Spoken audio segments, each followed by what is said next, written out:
बिस्मिल्लाहिर्रहमानिर्रहीम। रब्बिश इश्रह ली सदरी व यस्सिर ली अमरी वहलुल उक़दतम मिन लिसानी यफ़क़हू क़ौली। या मुक़ल्लिबल क़ुलूबि सब्बित क़ल्बी अला दीनिक। अस्सलामु अलैकुम माय डियर स्टूडेंट्स। वालेकुम अस्सलाम व रहमतुल्लाहि व बरकातुहू।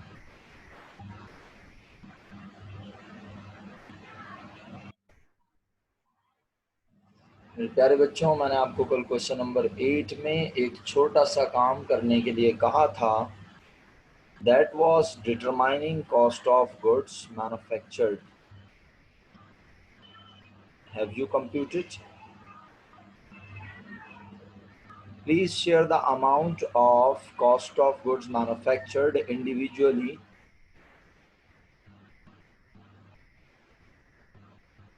Write the answer of cost of goods manufactured in chat box.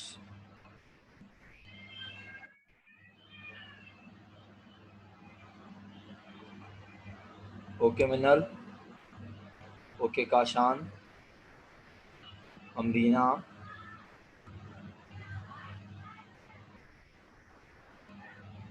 Visma answer is different. Nimra, right. Rimsha answer is also different. जी अमरीना आपने बता दिया जवाब। शहरियार ओके।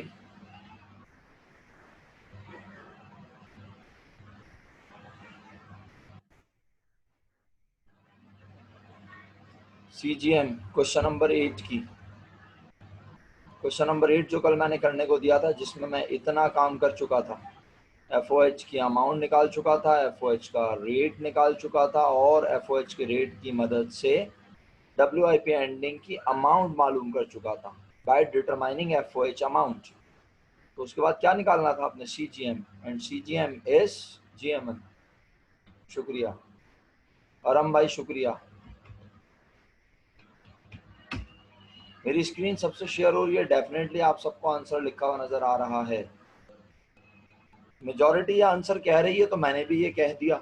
अब अगर मेजॉरिटी गलत है तो मैं भी गलत हूँ, मेजॉरिटी सही है तो मैं भी सही हूँ। जिनका जवाब ये नहीं है वो मुझे बताएंगे तो मैं हेल्प कर दूंगा, वरना मैं नए क्वेश्चन पे जाने का पूरा इरादा रखता हूँ। मुकर्रम भाई, अगर आप इतनी छुट्टियां करते करते क्लासेस लेंगे और अगर आप वीडियोस नहीं देखते हैं तो फिर आप बहुत नुकसान का सौदा कर रहे हैं। और अगर आप वीडियोस देख लेते हैं तो फिर इंशाल्लाह। जी सामिया, अपनी कन्फ्यूजन पूछें बेफिक्र होके। सबसे पहला अनम्यूट कर लें बेशक। अगर लिखने में इतना मसला होगा आपको तो आप अनम्यूट करके बताएं मुझे। सबसे पहला प्रॉब्लम ये लें, रिक्वायर्ड सामने ले आया मैं आपके। अब बताइए शाबाश। हाँ हाँ, तो कंप्यूटर से भी माइक चलता है, आप चाहें तो वहाँ से अनम्यूट कर लें यार। आप चैट में लिखते ना, नो प्रॉब्लम। आप मुझे बताएं मसला सबसे पहला। आप बताएंगे तो मैं उसे सॉल्व करूँगा, आप बताएंगे नहीं तो मैं कैसे सॉल्व करूँगा? बोलिए। ठीक है तैमूर भाई, शुक्रिया, आपका जवाब भी करेक्ट है। यही मैंने स्क्रीन पे लिखा है। जी सामिया, आप लिखें, मैसेज लिखें, अनम्यूट करके बोलें जैसा आपका दिल करे।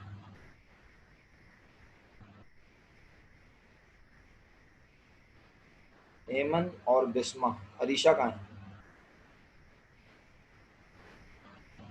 तुम चारों एक साथ आती हो कभी या नहीं?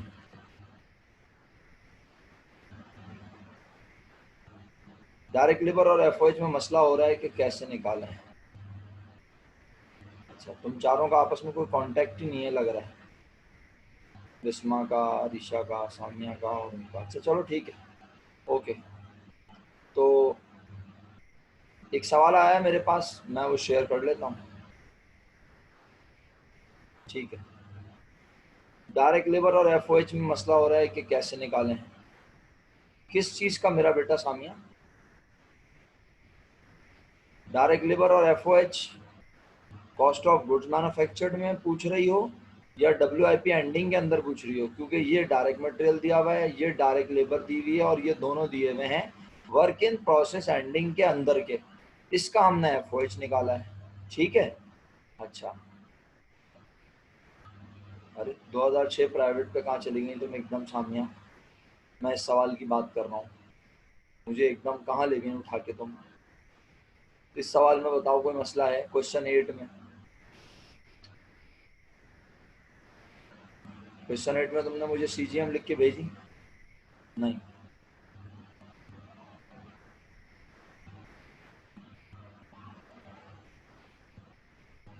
इस सवाल में कोई मसला नहीं, सीजीएम लिख के भेजो। क्या मसला है बताओ? इस सवाल में क्या मसला है बताओ? सीजीएम मेरे पास नहीं आई ना तुम्हारा मैसेज। 10206 10,206 नहीं, चेक करो सही, गलत लिख रही हो आप।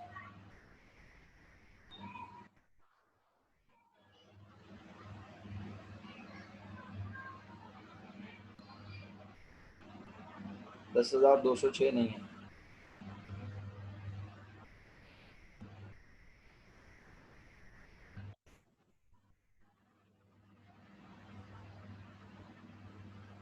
अल्लाह अकबर, मैं बता देता हूँ फिर। मैं की अमाउंट्स बोल रहा हूँ, आप लोग ज़रा साथ साथ रहिएगा और मुझे बता दीजिएगा अगर मैं कहीं आगे पीछे करूँ, ठीक है? सामिया चेक कर लें, इसको बता रहा हूँ मैं। आपने सबसे पहले अपने statement of cost of goods manufacture, अब आपने कुछ और लिखा हुआ है ना, तो आप मुझे बोलेंगे ज़रूर मैसेज करके या जैसे भी। मोबाइल से भी लॉगिन कर लीजिए, जब आपका कंप्यूटर चल रहा है तो मोबाइल से लॉगिन करने में देर नहीं लगेगी जूम पर, और वहाँ से आप अनम्यूट करके बोल सकती हैं, क्योंकि फिर मैं तो बोलता चला जाऊँगा, मुझे कैसे पता चलेगा कि आप कहाँ पे क्या पूछ रही हैं। मेरे मुताबिक आपने सबसे पहले सब बच्चों ने लिखी है वर्क इन प्रोसेस ओपनिंग, जो कि है 8,450। इसमें 3 चीज़ों का सम डालना है। सबसे पहली चीज़ है raw material use, direct material. वो निकालने के लिए आप सबने सबसे पहले लिखा है रॉ मटेरियल ओपनिंग 6,825। ये raw material use work in process ending के अंदर का है, इससे मेरा कोई ताल्लुक नहीं है, तो मैंने इसको बिल्कुल साइड में रखा। 6,825 रुपये रॉ मटेरियल ओपनिंग लिखने के बाद मैंने कहा क्या मैंने पूरे साल के दरम्यान रॉ मटेरियल खरीदा? आपने बोला यस सर। एक बार कैश पर, एक बार उधार पर। कितने रुपए का टोटल मटेरियल खरीदा जुबैर?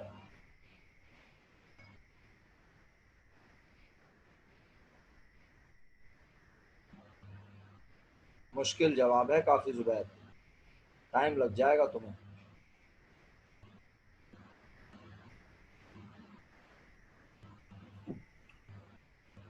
3,20,500 का ग्रॉस परचेज है।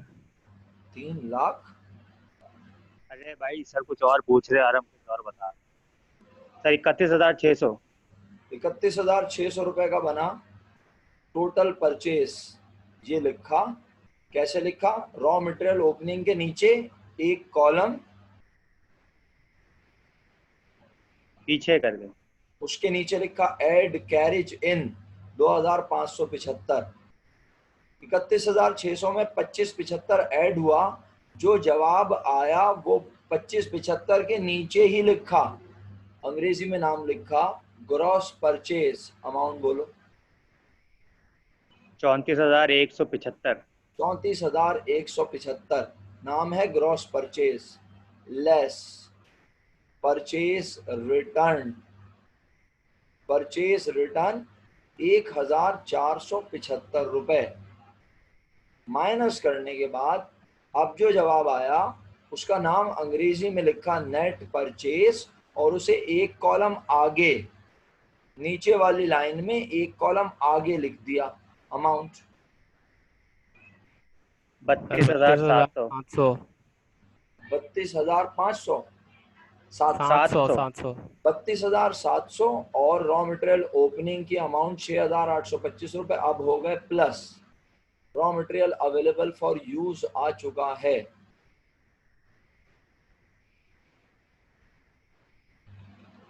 39,525। 39,525, उनतालीस यस सर। हजार पाँच सौ पच्चीस इसमें से लेस करते हैं हमेशा raw material ending.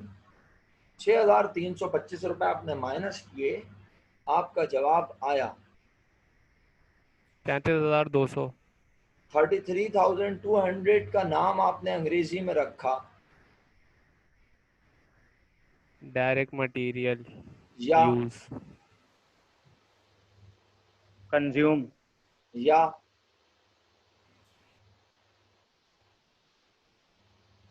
Raw material use, raw material consume.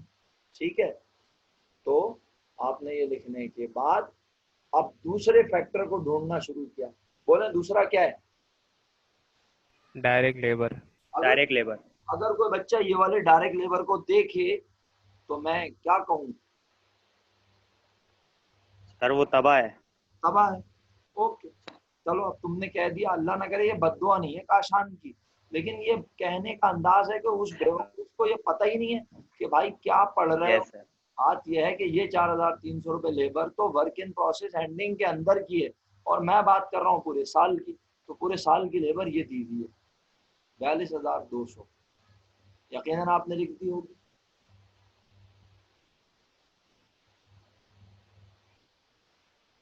इसके बाद आपने तीसरा फैक्टर FOH, और आपने FOH कौन सा लिखा? खुदा ना खास्ता जो कल मैंने ये निकलवाया था ये वाला, ये तो FOH किसके अंदर का है? Work in process ending. और मुझे वहां FOH चाहिए पूरे साल का। पूरे साल का FOH। ये रहा, यहां से लेके यहां तक। मैंने आपसे बड़े अदब से कहा कि आपको ये दोबारा cost of goods manufactured statement में लिखने की जरूरत नहीं है। अलायना 107050 कैसे आ रहा है मुझे भी बताइएगा प्लीज जरा। ये FOH अगर मैं सारे प्लस करूं ये वाले, तो कल मैं ऑलरेडी ये प्लस करके दिखा चुका हूं अगर मैं गलत ना हूं, 31650 आ रहा था। सर इन्होंने आगे का बता दिया। अच्छा आगे का बता दो। सर अच्छा अच्छा, शुक्रिया शुक्रिया। सर मैंने भी किया है।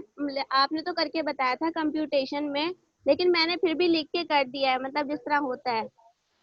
लेकिन जब आप एक बार इस तरह से ऑलरेडी क्वेश्चन में सॉल्यूशन में दिखा चुके हो काम, तो दोबारा नहीं करना, वरना पेपर में वक्त जाया होगा और आपका काम सही है। 35 मिनट में नहीं हो पाएगा।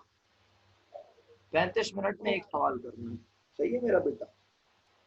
अच्छा, तो जनाब अली 31,650 रुपए FOH लिखने के बाद अब आपने तीनों को ऐड किया। जी अलाना, मैंने आपका मैसेज पढ़ लिया।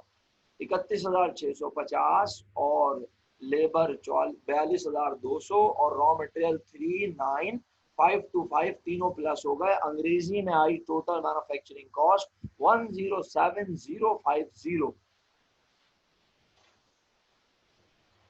Yes sir. ये आपने नीचे वाली रॉ में अगले कॉलम में लिखा, और ये अगला कॉलम सबसे आखिरी कॉलम है राइट साइड का।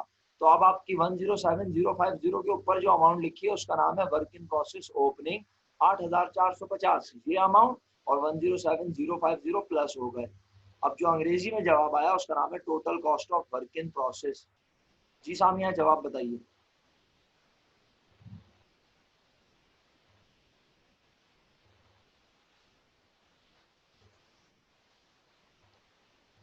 आपने अभी तक मुझसे कंफ्यूजन नहीं पूछा कहाँ है।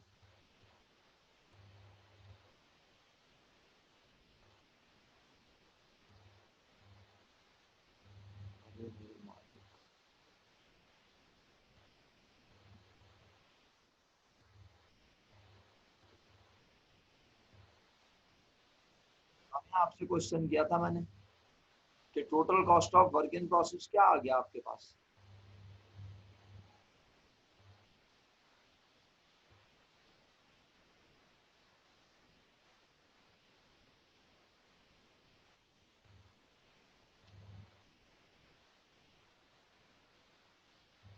अरीशा आप बता दीजिए। सर मैं बता दूं। बिल्कुल आप बता दीजिए। 1,15,500। 115,500, ये टोटल, एक जीरो खा गई अरीशा आप, 1,15,500। जी, तो ये है total cost of work in process. इसमें से लेस किया वर्क इन प्रोसेस एंडिंग, जो कि क्वेश्चन में गिवन नहीं था। हमने बड़ी मन्नतों मुरादों से निकाला। वर्क इन प्रोसेस एंडिंग की अमाउंट है 13,035 रुपए। जब आप इसे 1,15,500 में से माइनस करते हैं, आपका जवाब आता है 102,465। ये आपका CGM का आंसर है। सामिया, आप मुस्तकिल कनेक्ट डिस्कनेक्ट होती रही। मुझे नहीं लगता कि आपने सुना कि ये कैसे आया। आपको समझ आया ये कैसे आया? अब दो ही तरीके हैं, या तो आप अपने दोस्तों से हेल्प लीजिएगा या फिर आप इस वीडियो को देख लीजिएगा। मैंने पूरा कॉस्ट ऑफ गुड्स मैन्युफैक्चर्ड बताया और अमाउंट भी बताई कि कहाँ कौन सी अमाउंट कैसे है।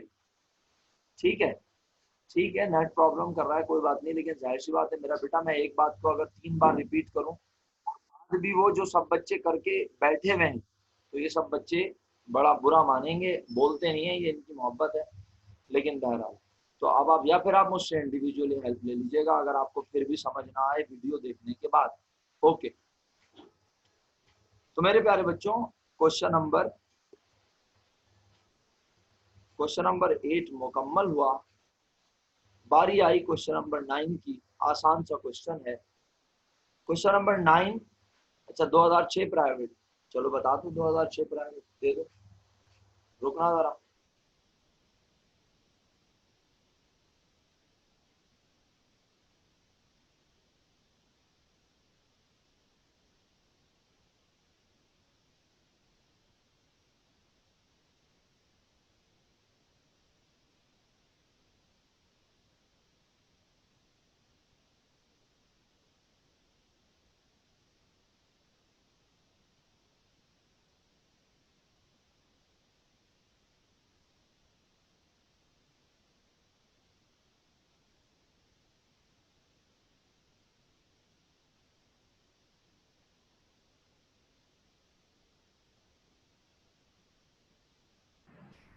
जी मेरे बच्चों, 2006 प्राइवेट पे मैं भी आ गया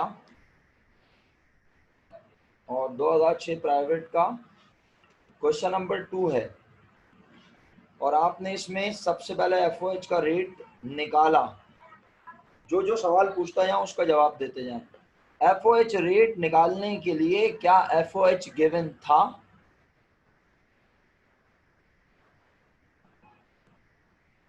जी सामिया, वेरी गुड। अब अगर आपने सामिया ये सवाल समझ लिया तो इसका मतलब है क्वेश्चन 8 भी आपको समझ आ गया। सही है। सर, अब हाँ सर FOH का रेट नहीं था, FOH का रेट निकाला है खुद से। मिस, मैं क्या कह रहा हूँ, मैंने क्या पूछा था? शायद आपको आवाज ना आई हो सकता है आपका नेट का प्रॉब्लम हो। मैंने अर्ज किया नहीं सर, FOH के FOH का बारे में। रेट निकालने के लिए सबसे पहले क्या पता होना चाहिए? क्या FOH पता था? तो आप जवाब दे दीजिए। सर पता था। अच्छा, बता दीजिए कहाँ लिखा हुआ है 5 ईयर में, मैं भी उस लाइन को पढ़ लूं। सर मतलब अलग अलग हुए में, ये तो उनको टोटल किया है। तो इसका मतलब है ये टोटल करने का काम भी तो शो करना है ना। जी किया है सर। या बस 5 ईयर में निशान लगा दूं, क्वेश्चन पेपर में निशान लगा दूंगा, बोलूंगा क्वेश्चन में से खुद ही देख लो मुन्ने कहाँ कहाँ लिखा हुआ है FOH, समझ जाना। क्या ख्याल है? नहीं ना, लिख के दिखाऊंगा। तो मेरा बच्चा, हमने सबसे पहले एक ऐसा ही, कैसा, ये देखो स्क्रीन नजर आ रही है, ऐसा ही एक स्टेटमेंट नन्हा सा बना दिया जिसमें हमने FOH सारे एक जगह जमा कर दिए। जी, FOH का सर सम बनाया अमाउंट बताओ। 84,000। 84 के नारा लगाया अमरीना ने। जी सामिया। जी सर अरी, ये सिर्फ ये HO क्या है, ये फैक्ट्री ओवरहेड है। अच्छा। जी अलैना, अच्छा दे दिया आपने जवाब। शहरियार भाई का जवाब डिफरेंट। और मिनल, अरहम और सर आप पूछ ले दोबारा, मेरा नेट प्रॉब्लम कर रहा है, क्या पूछ रहे थे? कुछ भी नहीं, FOH का सम पूछ रहा हूँ इस सवाल में। जी अच्छा अरीशा, सर बता दूं? अरे हाँ बिल्कुल बताओ, लिख के बता दो, ऐसे बता दो जैसे दिल करे। अरीशा और एमन का जवाब भी डिफरेंट। बिस्मा, आपने काम किया है तो आप भी शेयर कर लें प्लीज। अपना वो कहाँ है आज? हफ्सा, रिफत, निमरा, आप अपने आंसर शेयर करेंगी? जुबैर भाई अगर काम करने का इत्तेफाक हुआ हो ऐसे ही। तैमूर भाई, हसन साहब, हफ्सा खामोश हो बेटा, आज खैरियत है सब? काम नहीं किया लग रहा है। रिमशा क्लास में है,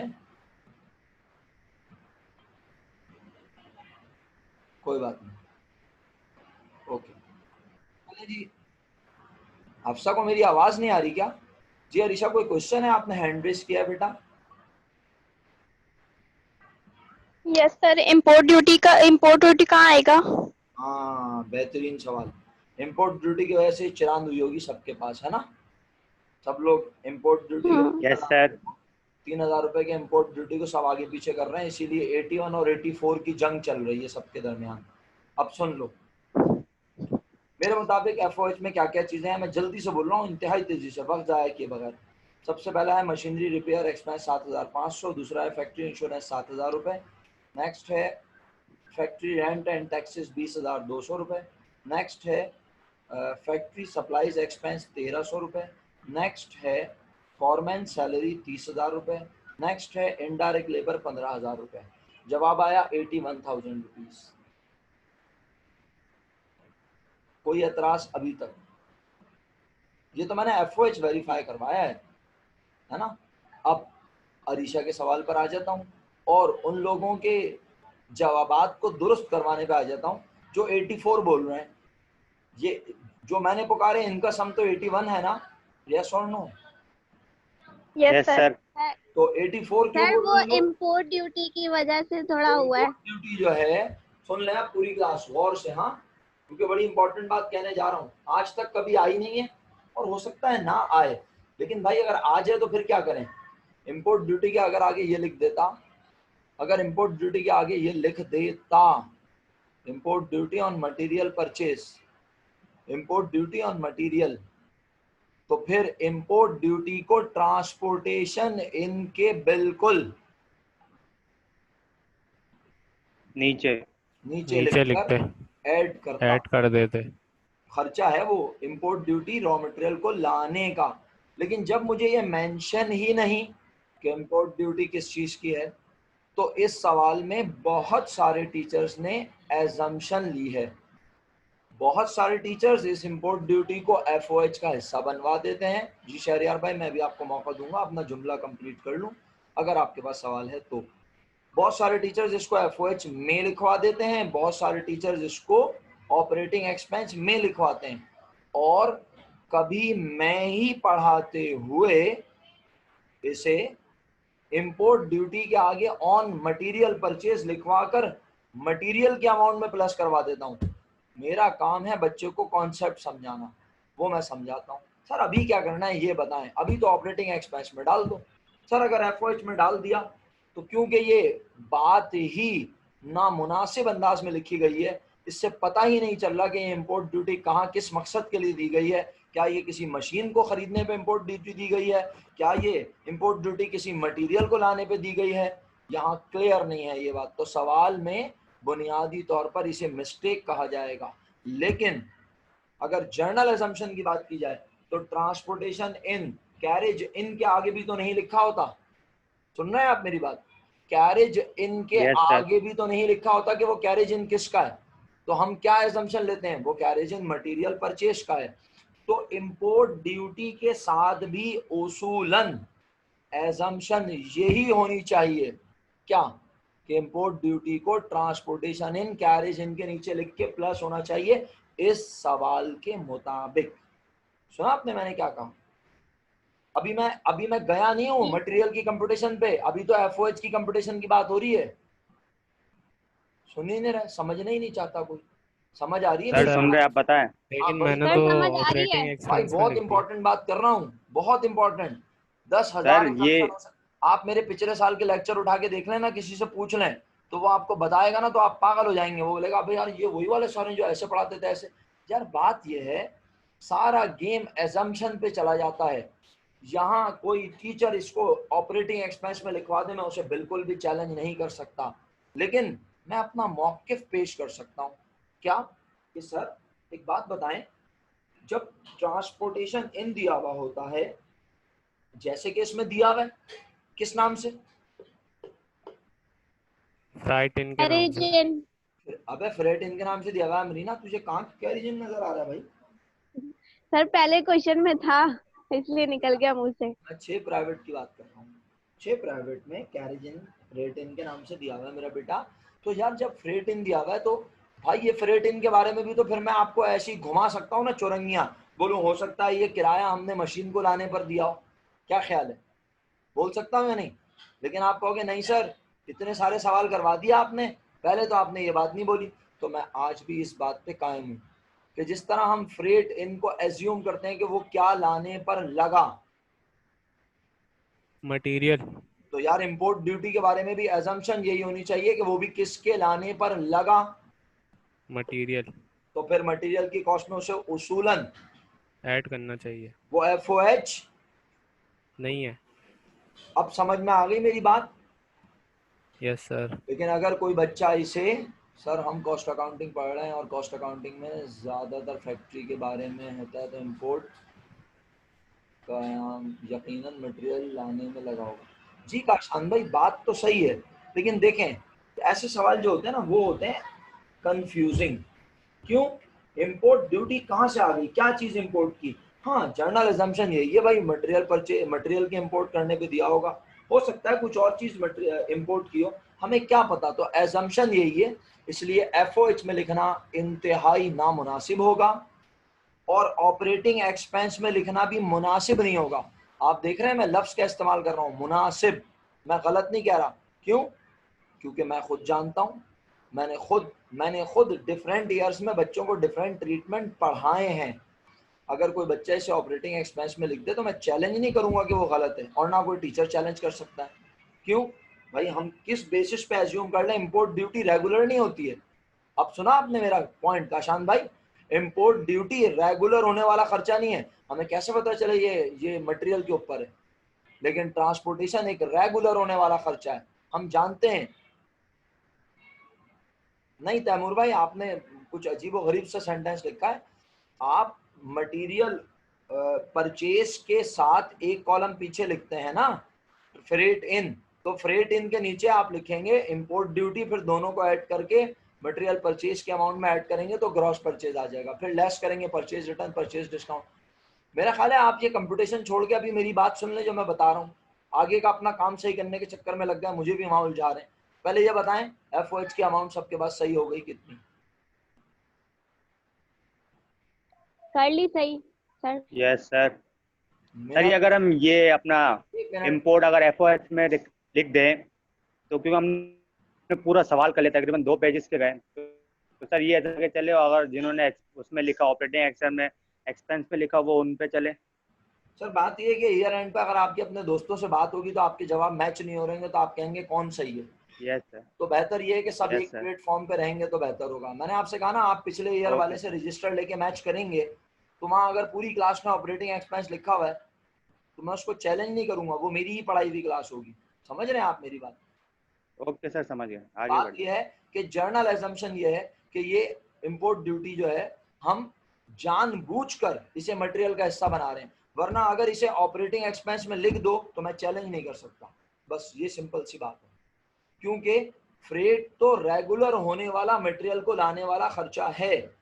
या तो सवाल में लिखा हो कि हम जो आज प्रोडक्ट बना रहे हैं उसके लिए हम रॉ मटेरियल बाहर से इंपोर्ट करते हैं, ऐसा कोई जुमला लिखा हो तो मैं कहूँगा हाँ भाई। अच्छा मिनल ने लिखा सर हम ये कब एज्यूम करेंगे कि फ्रेट इन ऑपरेशन एक्सपेंस में आएगा?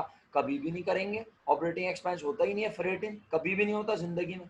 आज तक आपने नहीं लिखा तो मैं क्यों एज्यूम करवाऊंगा ऐसी बात? क्यों भाई मिनल? फ्रेट इन तो हमेशा cost of good sold, cost of goods manufactured के अंदर आता है, और कॉस्ट ऑफ गुड्स मैन्युफैक्चर्ड के अंदर किस पार्ट में आता है?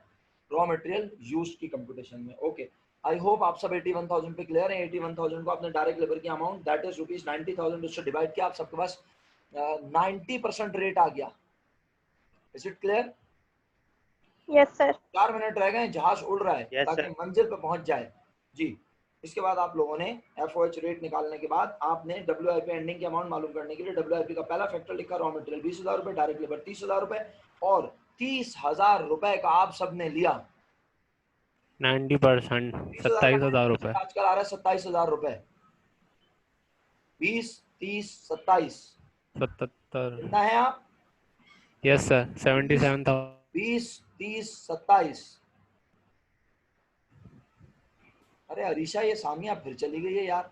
पहले सवाल में भी बेटा ये गायब हो गई। अभी है मौजूद, शुक्र अल्हम्दुलिल्लाह। पता नहीं आ रही है जा रही है, क्या मसला है, इसका नेट बड़ा खराब है भाई। अच्छा, 77,000 रुपीज WIP एंडिंग की अमाउंट हमें पता चल चुकी है। अब आपने statement of cost of goods manufactured और इनकम स्टेटमेंट बनाना था। Statement of cost of goods manufactured बनाते हुए आपने सबसे पहले लिखा WIP ओपनिंग, अमाउंट लिखी आपने 40,000 रुपए। आपने इसमें 3 चीजों का सम डालना है। जी मैडम फरमाइए। सर मुझे बता दें कॉस्ट ऑफ गुड मैन्युफैक्चर की अमाउंट क्या है। सर मैंने इतनी मेहनत से काम किया था तो एक अमाउंट की वजह से वैल्यू सारी आगे पीछे हो गई हैं। तो बस ये बता दें कि इसकी वैल्यू कितनी है, किसकी और एक ऑपरेटिंग इनकम की। बस ये दो वैल्यूज बता दें, मैं सही कर दूंगी। आप यकीन करें, मेरे पास अमाउंट सामने नहीं लिखी हुई। अभी मैं कॉल करूंगा, ये बच्चे ही मुझे बताएंगे। ठीक है मेरा बच्चा? ओके। अच्छा चलो भाई, WIP ओपनिंग अमाउंट आ गई 40,000 रुपए। इसके बाद आपने इसमें 3 फैक्टर्स का सम डालना है। सबसे पहला raw material use. Raw material use सवाल में गिवन नहीं है। रॉ मटेरियल यूज निकालने के लिए मैंने सबसे पहले लिखा रॉ मटेरियल ओपनिंग 30,000 रुपए।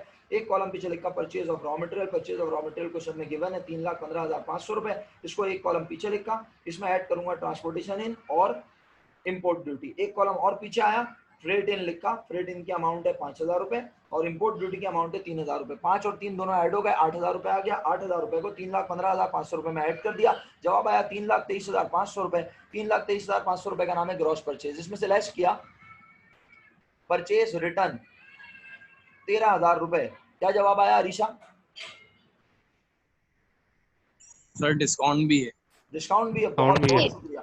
बहुत 308 परचेज डिस्काउंट की अमाउंट 1 मिनट में देख लूं, 2,500 रुपए। तो 2,500 और 13,000, 15,500 रुपए लेस कर दिए। जी मेरा बेटा अरीशा। 3,000 सॉरी आवाज नहीं आई। 308,000 308,000। 3,08,000 रुपए सबके पास रॉ मटेरियल यूज है। अपना क्या कहते हैं अमरीना, आपने सही कर लिया। सही नहीं किया तो अपने पास नोट कर लें फिलहाल। जी सर कर लिया। 3,08,000 रुपए। डायरेक्ट लेबर की अमाउंट क्वेश्चन में गिवन है, that is rupees 90,000 rupees. FOH आपको दोबारा लिख कर मालूम करने की जरूरत नहीं है। वो आप पहले ही मालूम कर चुके थे। कितना? 81,000 तीनों अमाउंट लिखकर प्लस कर दी। तीनों का सम बोलो अरीशा। 441,000 441,000। इसका नाम है टोटल मैन्युफैक्चरिंग कॉस्ट। 441,000 और WIP ओपनिंग 40,000 रुपए ऐड हो गए। 4,80,000। सर ये गलत बता रही है। 81,000 अच्छा जी, गलत बता दिया। चलें आप बता दें दोबारा से। सर 438,000। अच्छा जी, आपने इंपोर्ट ड्यूटी को कहाँ लिया हुआ है काशान भाई? सर वो मैंने हटा दिया ना। 81 को ऐड किया, 90 को ऐड किया और 267 को ऐड किया। फिर टोटल कॉस्ट ऑफ मैन्युफैक्चरिंग है 438,000।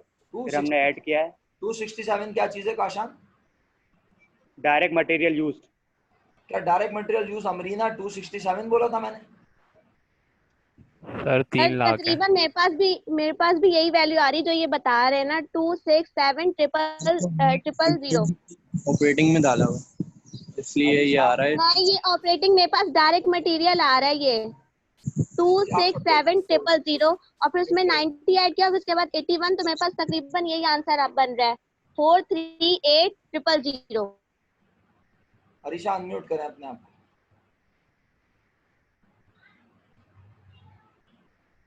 अरीशा अनम्यूट करें अपने आप को। आखिरी मिनट चल रहा है, खत्म हो गई क्लास। सर मेरे पास रॉ मटेरियल यूज की अमाउंट है 270,000। और आपने इसमें 3,000 रुपए वो वाले ऐड किए हैं जो मैंने बताए थे। जी सर वो